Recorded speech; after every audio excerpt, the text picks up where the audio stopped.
ورحمة الله تعالى وبركاته. muna ƙara yi wa Allah maɗaukakin sarki godiya, mahalicin kowa da komai, wanda cikin ikonsa da ƙaddarawarsa ya dawo da mu wannan rana ta juma'a, ranar da muke haɗuwa nesa da kusa mu saurari huɗubar imam da jagorance mu wannan sallah mai raka'a biyu da ya wajabta wa kowane musulmi namiji mazaunin gida mai lafiya ɗa ba bawa ba, wanda kuma idan muka yi wannan sallah ta juma'a an yafe mana sallar azahar ba sai mun yi ba, kuma juma'a ce kawai take banta da wannan falala. Sannan a cikin juma'a akwai wani lokaci ɗan ƙarami da ka yi addu'a Allah ya karba kawai. To yaushe ne? Bayan fitowa alfijir ne da yake yini a musulunci yana farawa ne daga fitowar alfijir, ko kuwa bayan rana ta fito ne, ko bayan hantsi ya yi, ko bayan sallar juma'a ko kafin, ko bayan la'asar ko kafin. A nan idan muna so mu samu garaɓasar wannan lokaci sai mu ta addu'o'i tsawon ranar, mun same shi a ciki. Allah ya ba mu wannan lokaci kuma ya karbi ayyukanmu, ya yafe mana kurakuranmu, ya ji kan magabatanmu, iyaye da kakanni da malumanmu na sunna. Masu na wannan kungiya ta jama'atu izalatul bid'a wa iqamati sunna, Sheikh Ismail Idris ya yi nasa ya koma ga Allah, Allah ji kansa da rahma. Sauran ma'aikatan da suka yi wa musulunci aiki nesa da kusa, Allah kai rahama kaburburansu ya sa sun huta. Jagoran wannan kungiya a Sheikh Muhammad Athani Yahya Jingir da yake faman kokarin shiryar da mu al'umma gaba daya bisa abin da zai taimake mu a rayuwar duniya da ta lahira, muna addu'a Allah taimaki malam, Allah ya yi masa kariya tare da dukkan mataimakansa a mataki na ƙasa da jihohi da ƙananan hukumomi da sauran anguwanni da ɗaiɗaikunmu gaba ɗaya. Allah ya ɗora mu akan daidai.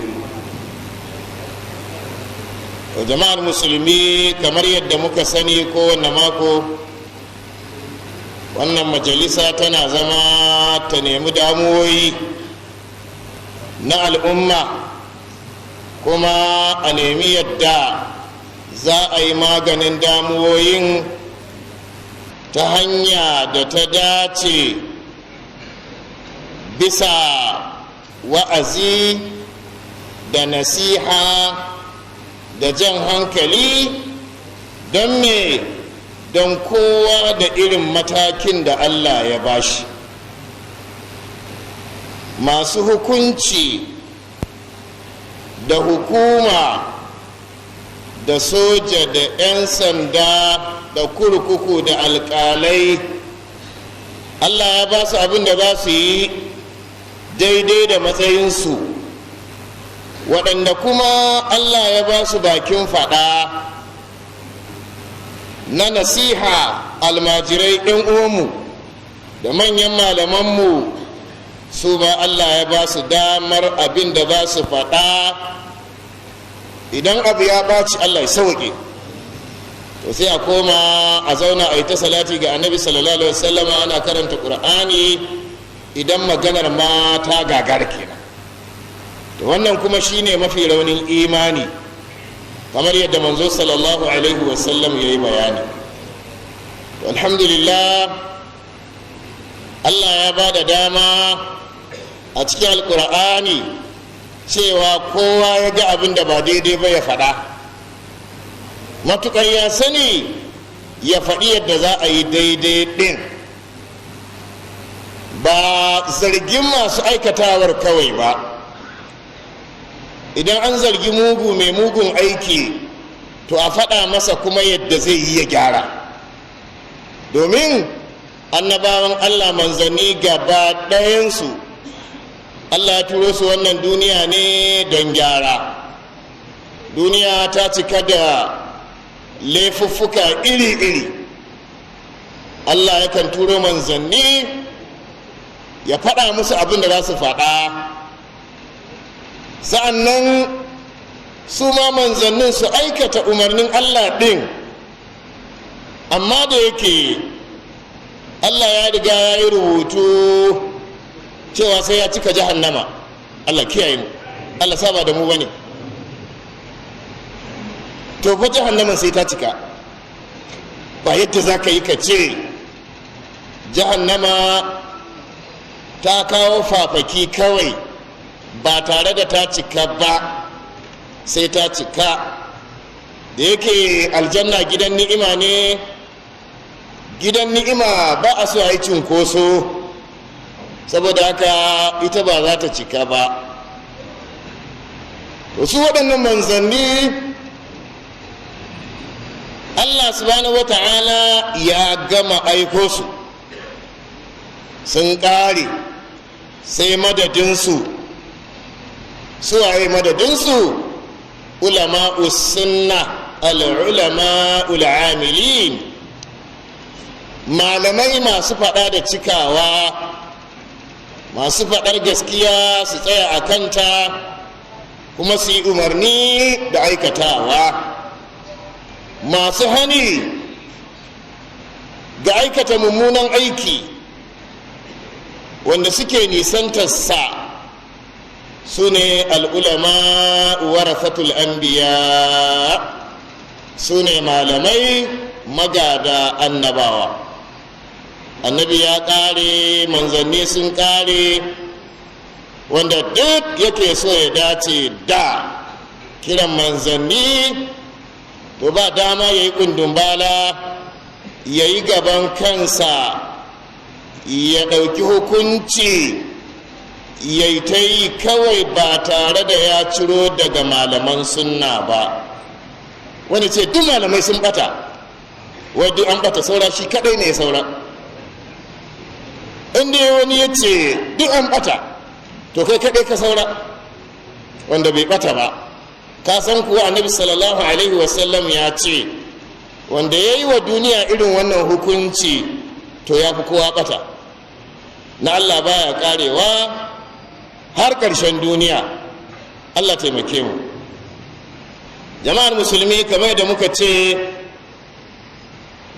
mukan yi zama a kowane mako kuma mu tattauna damuwoyinmu nesa da kusa, ƙarshe mu sa maudu'i, mu yi wa junanmu nasiha a kai irin ta gyara kayanmu, wanda kai ka gyara, ni in gyara, ku gyara, ita ta gyara, kowa ya gyara da yardar Allah. A wannan duniya fa nau'o'in mutanen fa ba su wuce almajirai masu faɗar gaskiya da manyan malamanmu na sama, bai wuce ma'aikata da manoma da makiyaya da 'yan kasuwa da masu sana'ar hannu ba. Ko an wuce wannan nau'o'in kenan? Duk wanda aka faɗa ɗin nan kana cikin ɗaya, wani ma ya haɗa duka biyu, wani uku. To kaga idan har muka haɗu muka yi wa juna nasiha, ya kamata kowa ya ji kansa a ciki. A lokacin da mai nasiha yake yin nasiha, sai yana kaddara cewa shi baya cikin laifin, to wannan ba zai gyara ba. Haka wani mai saurare ana nasiha ya ce kai kaji suwa ne kenan, wato ya ɗauki abin ya kai wa suwa ne, shi ban da shi, to wannan ma ba zai gyara ba. A ita nasiha da mai yinta da mai saurare nesa da kusa, kowane nau'in rayuwa mutum yake yi na harkokin rayuwa, sana'a, noma, kiwo, aiki da sauran ayyuka, mace ce ko namiji, sarki ko talaka, shugaba ko mai biye da shugaban, almajiri ko malami, mace ko namiji, kowa ya ji cewa da shi ake. Wannan ita ce gaskiya. Idan mutum yana kawar da wa'azi daga kansa yana ɗora wa wasu, da in an karanta wa man lam yahkum bima anzala Allah fa ulaika humuz zalimun, cika ji alƙalai kenan. Alƙalai suna ciki, amma kai fa a gidanka kai waye?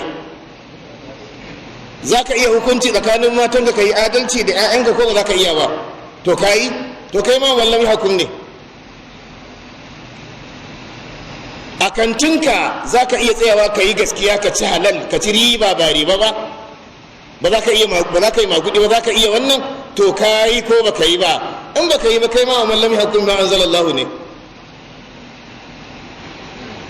Jagoran makaranta a makaranta, kowa da kowa, inda kake da iko ka yi abin da Allah ya baka dama. A ofis ka yi gaskiya, baka yi magudi ba, baka danne fayil din wani ba, baka cuci wani ba, baka karbi cin hanci ba. Ba za ka iya wannan ba? Za ka iya. To kai ma in baka yi ba, wa man lam yahkum ma anzalallahu ne. Jama'a, wannan fasara ita tafi ko kuma dora alƙalai su kadai? Allah taimake mu. Jama'ar musulmi, Allah subhanahu wata'ala yana mana jarrabawa don mu dawo kan hanya. Tabbas inda Allah subhanahu wata'ala yake bayanin zahara al-fasadu fil barri wal bahr bima kasabat aydin nas liyudhikahum ba'd alladhi amilu, sai yace me la'allahum yarji'un. zahara al-fasadu, barna ta bayyana jama'a. A ina?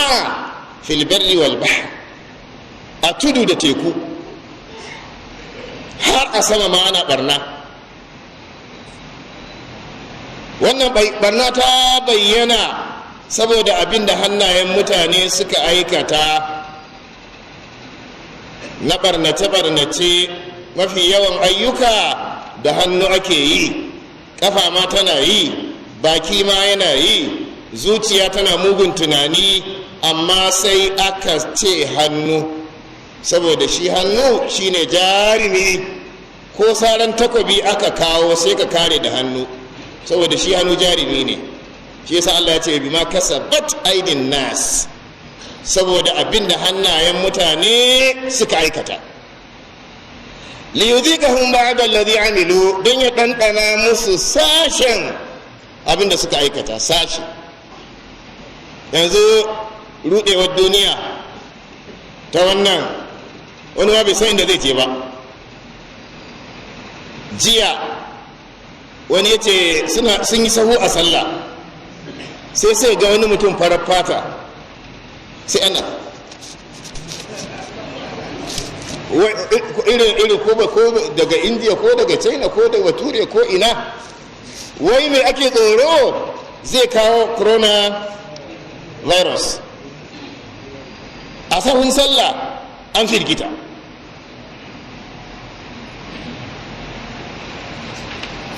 Jama'ar musulmi, wurin ɗakin Allah shine wurin nutsuwa.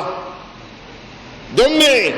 Don a nan ne ambaton Allah yake. wallazina amanu wa tatma'innu qulubuhum bi dhikrillah, ala bi dhikrillah tatma'innul qulub. wanda suka yi imani da Allah, zukatansu sukan nutsu ne da ambaton Allah. Allah ya ce zikirullahi, a wani wurin yana nufin ƙur'ani, a wani wurin yana nufin sallah. fasa'au ila zikirillahi wa zarul bai', ku tafi da gaggawa zuwa ambaton Allah shine sallah, ku bar kasuwanci. to kaga anan a masallaci ake nutsuwa ko? a masallaci ake ganin cewa kowa ya zo ya nutsu, amma ka bai masallaci kana firgice. kar wani ya kawo maka coronavirus. Wani ya ce a primary an ce musu da yaro ya yi tari sau 3 to maza ya tafi gida, maza gida, wai kar ya yi tari sau 3 ko atishawa. Wai jama'a ba a mura mai tari. Kaga don tsaba tsoro har an kawo ma abin da ba shi ba ne. Wai idan aka kai in ya tafi gida a raka shi a ce wai iyayensa su killace yi su kira likita. Allah ya sauwaƙe. To dama idan Allah ya tahi jarrabawa zai jarraba mu da abubuwa daban-daban, mu rika jin tsoron abin da ba abin tsoro ba. Yanzu yan ataba mutum nawa suka kashe daga makon jiya zuwa yau? Mutum nawa suka karya yan ataba da masu tukin ganganci gaba daya? Nawa suka kashe a Gombe, a jihar Gombe a Najeriya? Kaɗan ne ko da yawa? Accident na mota ta tuntsire mutum kaza sun mutu daga mako ɗaya da ya wuce zuwa yau nawa ne? Amma duk wannan ba mutuwa ba ce ita. An ɗora wa abin da ba fara mutuwa ba ma tukunna. Mu dai a nan Najeriya an ce ma ba wanda ya mutu, ko akwai? Sun ce ba a mutu ba har yanzu. Wani ma an ce ya kawo sai a killace shi, a ce a nemo likitoci, a nemo kaza, sai a bincika abin, sai a ce jama'a a sake shi kalau yake. An yi da yawa ko? To amma da masu tukin ganganci da masu shaye-shaye su yi tuki nawa suka kashe wanda ya tafi, kuma an tafi lahirin nan ana dawowa take, sai Allah ta yi ta da mutane sannan a tashi. To amma kaga ga abin da ya kamata mai fada, masu kisan mutane, masu harbi da bindiga, a ina kaman sukan nasu a fili yake. Allah kiyaye mu. Da jama'ar musulmi, Allah subhanahu wata'ala ya riga ya bayyana mana cewa a'udhu billahi minash shaitanir rajim, bismillahir rahmanir rahim, alif lam mim, ahasiban nasu an yutraku an yaqulu amanna وهم لا يفتنون. أن يفعل ودنا حرفا ألف دلام دميم، الله أعلم بمراده به. سيأتي أحسب الناس أن يتركوا أن يقولوا آمنا وهم لا يفتنون.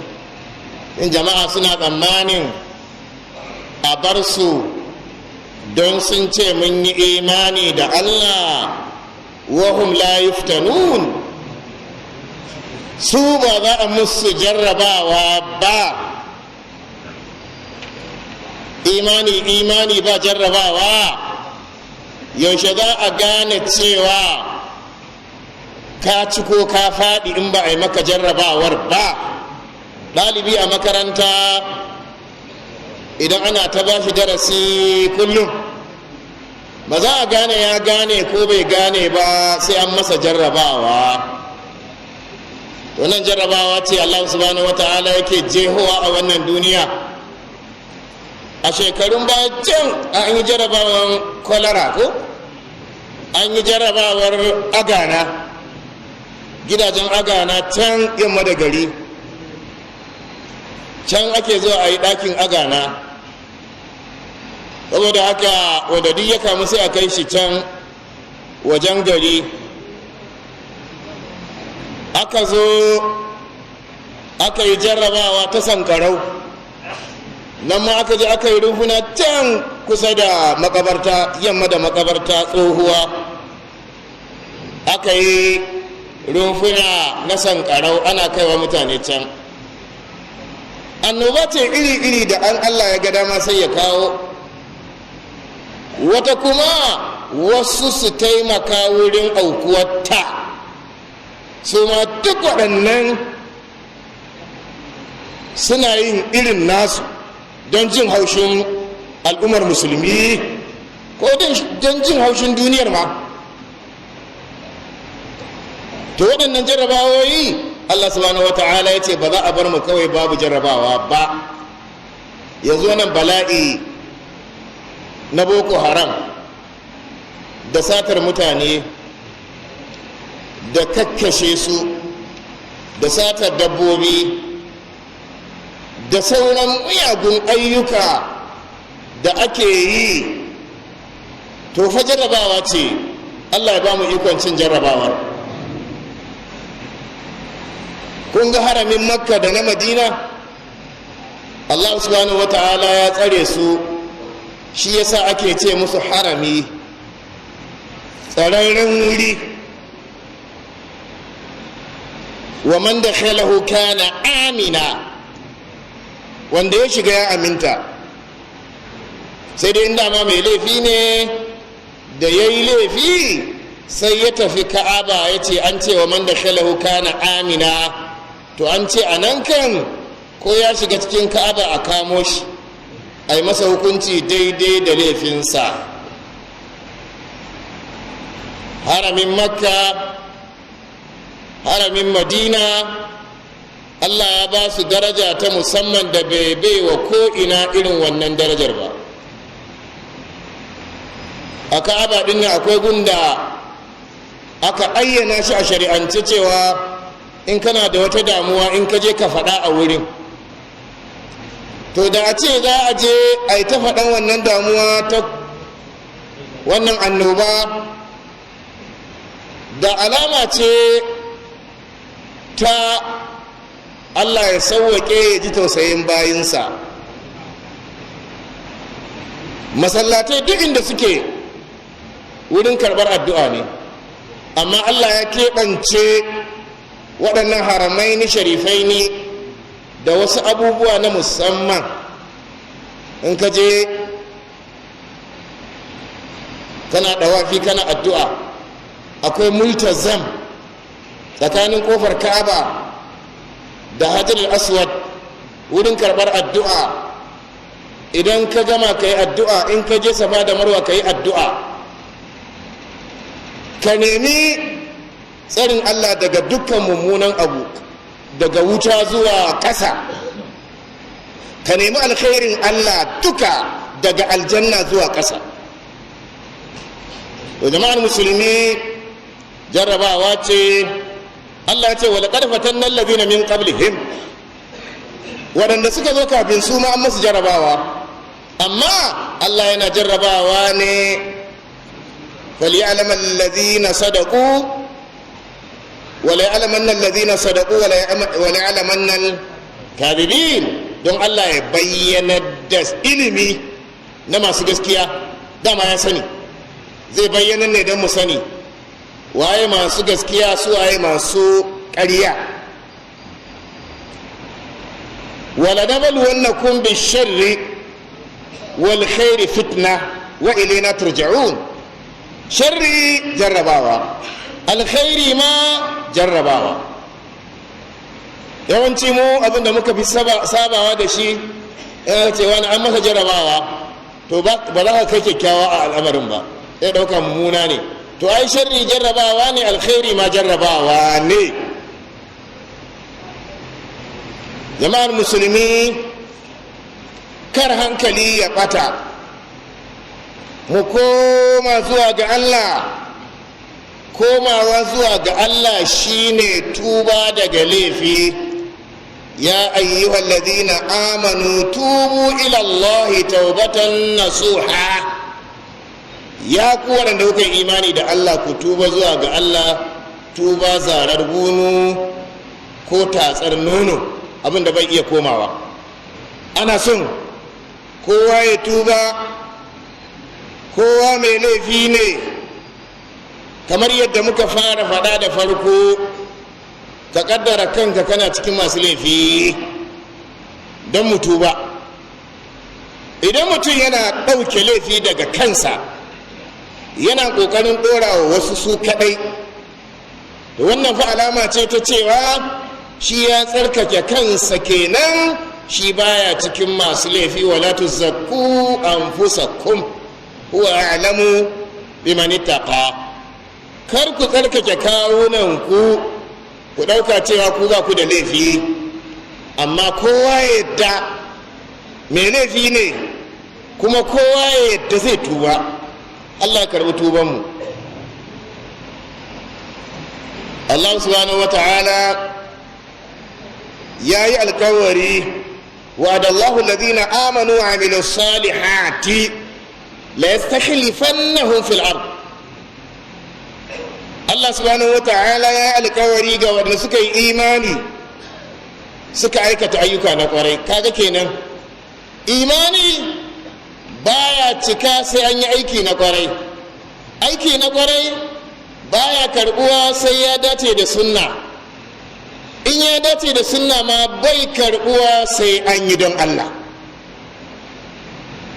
Saboda haka Allah subhanahu wa ta'ala ya ce alkawari ga waɗanda suka yi imani suka aikata ayyuka na ƙwarai, la yastakhlifannahum fil ard kama stakhlafa alladhina min qablihim. Zai sanya su khalifofi akan ƙasa kamar yadda ya sanya wasu magabata suka zama khalifofi akan ƙasa saboda imani da ayyuka na ƙwarai. wala yumakkinanna lahum dinahum alladhi irtada lahum, kuma Allah zai tabbatar musu da addininsu da ya yardar musu su yi. Allah zai tabbatar da musuluncin nan akan ƙasa ko ina ana jin labarin sa, musulunci ya mamaye ko ina. Kuma idan musulunci ya mamaye ko ina, sai kuma Allah ya kawo wata jarrabawa ga al'ummar da musulmin da wanda ba musulmin ba, kowa ya shiga cikin jarrabawar. Yanzu ina ne ba a jin ɗuriyar musulunci a duniyar yau? Babu. To shi kenan, to jarrabawa kuma ga ta nan tana zuwa. Wasu musulmin su ruɗe, su rasa inda za su sa kansu. Wasu su tsoraci abin da ba abin tsoro ba. Allah subhanahu wa ta'ala sai ya ce wala yubaddilannahum min ba'di khawfihim amna. Sai Allah ya sanya, ya canja musu daga tsoro su koma aminci. ya'budunani la yushrikuna bi shay'a. Suna bautawa Allah ba sa shirka da shi da kowa. Amma a lokacin da ake bautawa Allah ba a bautawa kowa sai Allah, to fa daga lokacin da kuma aka koma bautawa shehunai, aka koma karɓar umarni daga shehi, umarnin da ya saba wa na Allah, sai Allah ya ce wa man kafara ba'da zalika fa ulaika humul fasiqun. Wanda ya kafirce bayan Allah ya amintar da mu, ya ba mu duk abin da ya kamata, bal ya wajaba mu gode masa, sai aka koma kuma aka koma da baya aka butulce. Allah subhanahu wata'ala ya ce fa ulaika humul fasiqun. Waɗannan mutane su ne fasikai. Allah kiyaye mu daga fasikanci. Jama'ar musulmi, duniyar yau ta cika da bukukuwa. A majalisar ɗinkin duniya kawai akwai ranaku 171, kowace rana bikin abu kaza. 171 a United Nations. Wannan kwanaki 171 ranar ma'aikata, ranar sauraron rediyo, ranar 'yancin mata da yara,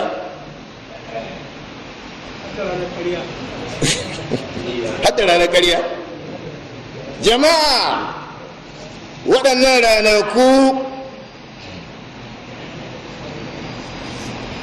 a june akwai kwanaki uku,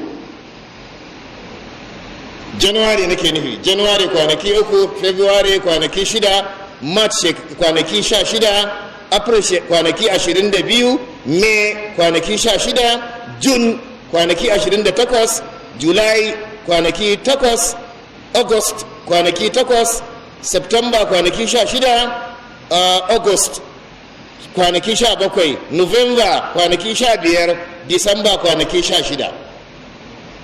A majalisar ɗinkin duniya waɗannan kwanaki duka ranar kaza 171. To kowace ƙasa kuma tana da nata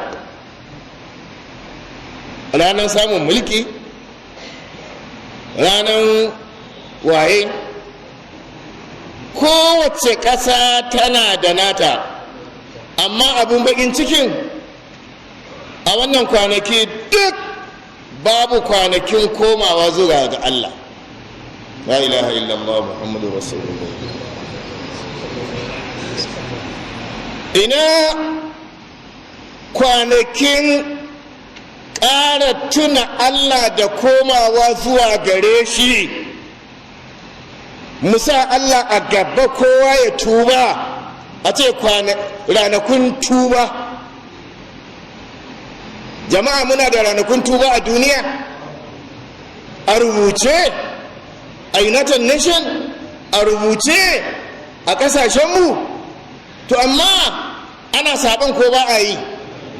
To don me ba za a sa wata rana a ce jama'a kowa ya zo, da mai bauta Allah shi kadai, da mai hada Allah da wani, da wanda yake bautar gunkin garinsu, da mai bautar saniya, da mai bautar biri, da mai bautar maciji, a ce kowa ya koma gun abin bautarsa, ya tuba, ya daina laifi.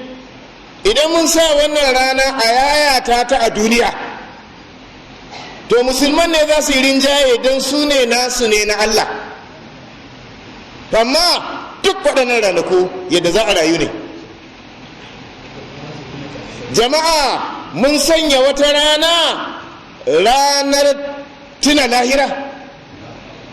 A sa wata rana jama'a, a ce jama'a ranar mutuwa kowa ya tuna cewa zai mutu, kowa ya tuna cewa zai koma ga Allah. Za a yi masa tambayar kabari. Ina ranar tuna tambayar kabari? Ina ranar da mutum zai tuna cewa za a tashe shi a sake raya shi, a yi masa tambayoyi, a yi hisabi? Ina ranar tuna siraɗi? Ina ranar tuna miƙa takardi, imma a hannun dama imma a hannun hagu? Ina ranar yin hisabi? Ka yi kaza a yi maka kaza, ka yi kaza a yi maka kaza. Ina ranar tuna waɗannan da aka sanya a ƙasashe don a rika mai da mutane zuwa ga Allah? Waɗannan ranaku wasu ma banda ƙara shagabantar da mutane da ƙara lalata mutane, to yanzu ranar ƙarya me amfaninta? Ranar 'yancin mata da yara, yanzu akwai idan akwai wani da yake cewa yana da addini amma shi a nasa ba a faɗi yadda za a yi da yara ba, ba a faɗi da yadda za a yi da mata ba, to addininsa bai cika ba. To mu namu cikakke ne. Wa raditu lakum al-islam dina. Allah ya riga ya zaɓar mana addinin musulunci a matsayin addini, namu cikakke ne, ba abin da ya saura. Annabi sallallahu alaihi wasallam ya ce ba abin da zai kusantar da ku aljanna ya nisanta ku daga wuta face na yi bayani. Saboda haka kowane abu da zai kusata mu zuwa aljanna, da zai nisanta mu daga wuta, Allah ya riga ya yi bayani, namu cikakke ne. Saboda haka al-yawma akmaltu lakum dinakum wa atmamtu alaykum ni'mati wa raditu lakum al-islam dina. Muna fata Allah taimake mu ya karbi ayyukan mu, ya kubutar mana da addinin mu daga haramaini sharifaini zuwa sauran ɗakunan Allah. A bar musulmi su roƙi Allah a ɗakin Allah duk damuwarsu. Idan damuwa ta dame ka kace ka rabi da Allah, kuma ka ƙaurace wa ɗakinsa da ya ce a yi addu'a Allah ya karɓa, to idan ka nisanci Allah, Allah sai ya ƙara nisantar ka. Muna fata Allah kiyaye mu, Allah tsare mu. A ƙarshe muna fata Allah iya mana, Allah taimake mu. Wassalamu alaikum wa rahmatullahi ta'ala wa barakatuh.